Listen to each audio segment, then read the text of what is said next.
እንግዲህ ወደ ስራ እየሄድን ነው። ወደ ሩጫ ልንገባ ነው። ወክ እያደረግን ነው እንግዲህ የምንሄደው። እንግዲህ ሩጫ ልጀምር።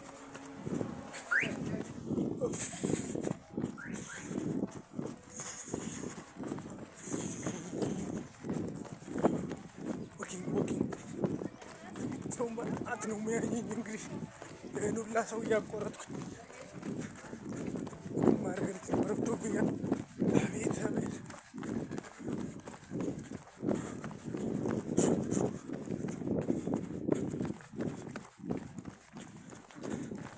አቤት ስንት አቃጠልኩት።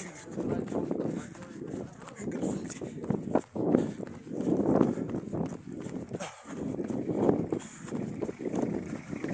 ጠዋት ነው እንግዲህ ጥቅሙ እንግዲህ በጣም ትልቅ ነው።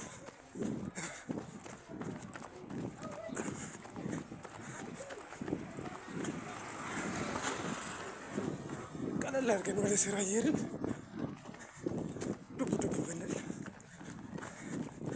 አንደኛው እየተነፈስኩኝ ነው። ቁና ይሄ ይስተካከላል። በሂደት እሱ ያለ ይስተካከላል።